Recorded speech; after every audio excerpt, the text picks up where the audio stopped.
Even as a child, Basil Carlo was very interested in the cinema. His father worked in the industry, and he often found himself wandering into his father's workspace within their shared apartment. Awestruck and quite terrified, Basil would stumble upon the almost infinite amount of special effects and horror masks that his father tirelessly created.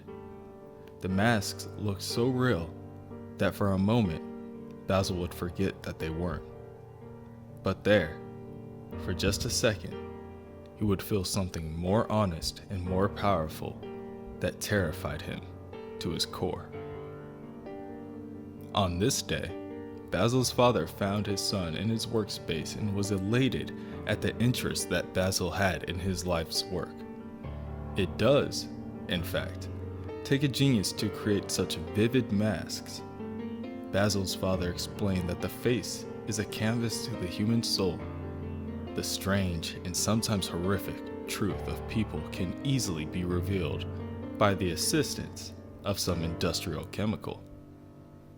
Once his father mixes the chemical with some wax and putty, then he can rework any material like clay and show people something more than real. Basil stared at his father, admittedly a little scared himself. His father instantly regretted his decision to share with his son and quickly grabbed a rag to wipe the mixture off his face. He was never so good at smiles or happy faces. He was always best suited for horror. Each and every one of the masks that Basil saw on the wall were all real, all a little piece of his father. His father put every little bit of himself into those monsters, maybe a little too much. His actions made the movie studio that hired him wary at best, and since then, they have terminated his contract. There is an irony in people's love for horror movies. It shows the simple people in the theater seats what they're supposed to recoil from: the ugliness, the monstrosities. But there is a monster in all of us, Basil's father explained. He goes on to warn Basil that he can never let anyone see the ugliness within him. He must only show people his best face, even if it pains him to do so. People might pretend at the movies, but nobody really loves a monster. Rome was not built in a day, and neither was Basil's extravagant lifestyle. Money, women, cars, and clothes. Basil has all of those and more. He is a triple-A lister now. It is to be expected. The buzz coming off his newest movie, Metamorphosis, is loud enough to drown out an orchestra, and his agent is charting Basil's career to skyrocket even higher. If only he would give in and play a hero for once. These back-to-back horror movies are going to kill his image. People are actually going to start believing that he's a bad guy.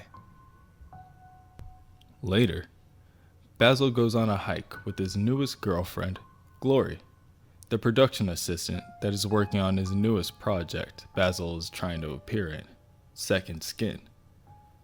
He confesses to her that this movie is a passion project for him.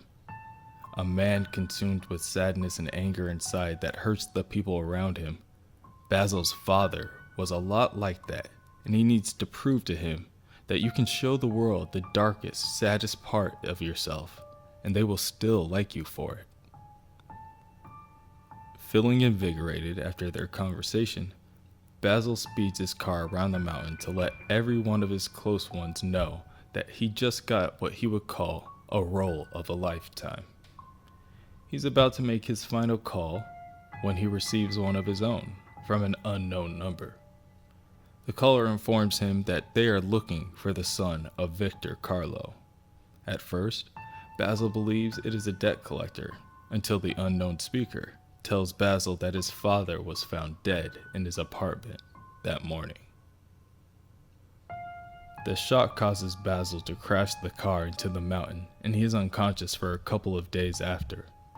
He slowly opens his eyes to Glory and his agent looking back at him.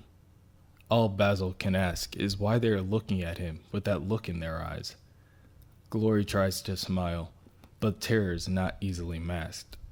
She explains to Basil that he almost did not survive the crash, and she is glad that he made it out alive, but Basil does not listen. He just demands that they hand him a mirror so that he can see what they see. What Basil sees, he cannot believe. He cannot put into words how his horror and sadness are now almost tangible and can be felt in all corners of the room. He huddles over to hide his face from the world and tells Glory to look away. She tries to console him, but this just causes him to snap at her. He tells her that no one can see him like this. This isn't his true self. This isn't who he truly is. This causes Glory to run out of the room with tears flying from her face.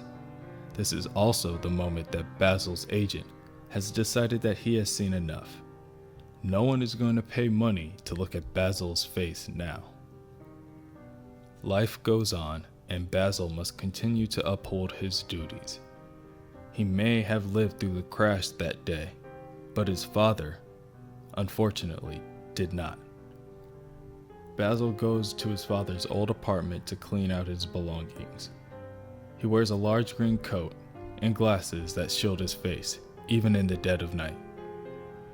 Once he arrives at the apartment, Basil stumbles upon the old chemical compound that his father told him about a long time ago. Basil quickly opens a jar and inspects it.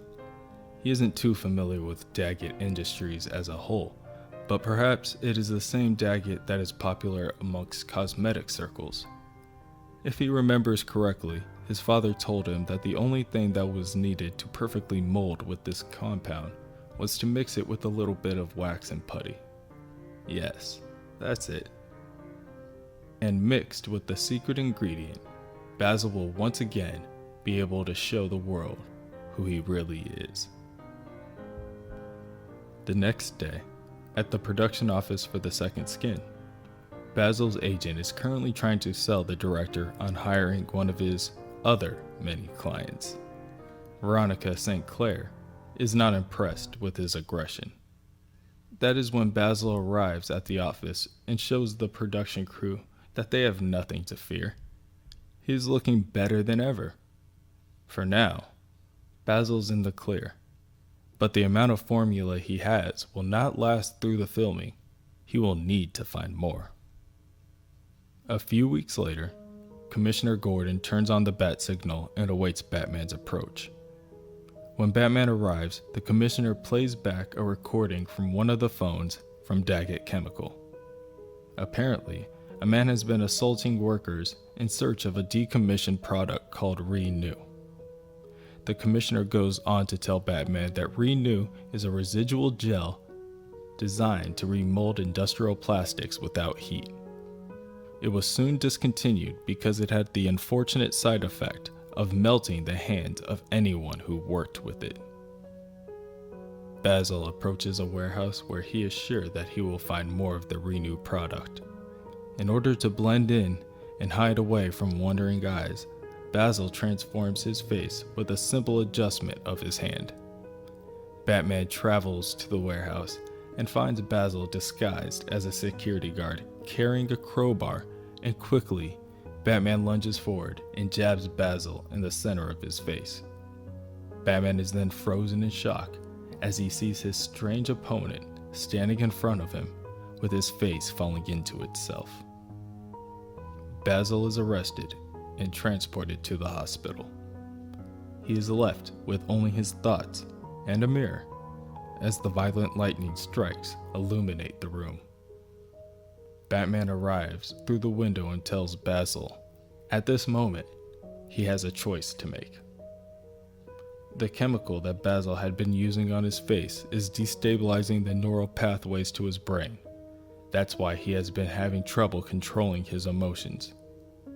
Roland Daggett has been illegally experimenting with this formula for decades and has ruined countless lives as well. With the stash of Renew at District Attorney Harvey Dent's office and Basil's testimony, together, they can make sure that the right people pay for their crimes. In the morning, Basil will be discharged, and moreover, Daggett will not be pressing charges. Basil is a free man, and right now, he can choose to either be the monster that they see him as, or he can go over to the district attorney's office and be something more. Basil walks by the DA's office, and he is truly conflicted. Batman's words struck him at his core. He will not be a monster. Basil walks into the building and pulls out his gun. The two security officers jump at their feet, but are delayed when Basil reaches for a nearby woman as a hostage. Basil demands that they show him the evidence locker, and they comply and show him the way. One security officer tells the other that Daggett has put a sizable bounty on Basil's head, and once they have the opportunity, they open fire.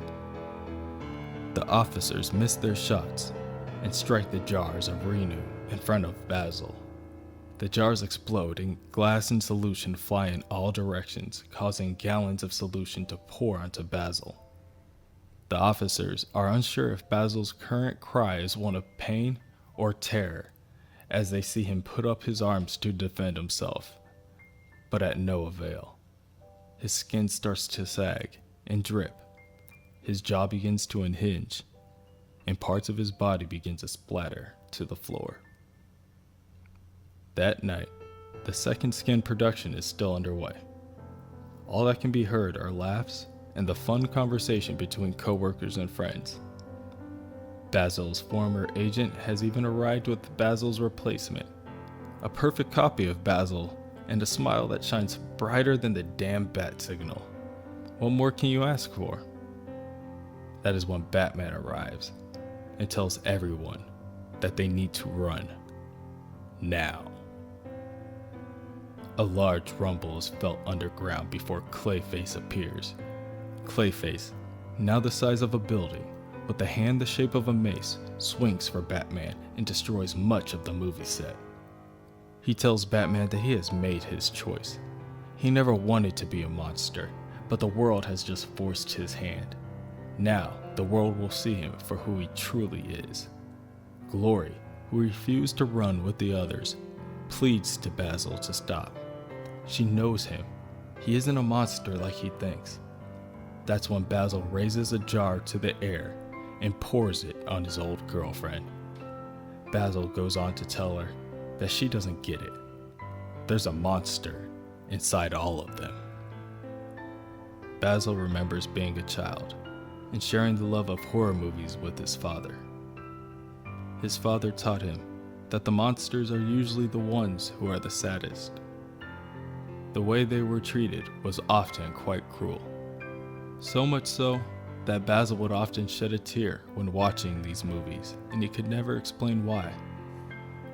One night, his father saw the tears roll down Basil's cheek and warned his son to never, never let people see his own monsters that he had hidden deep down inside.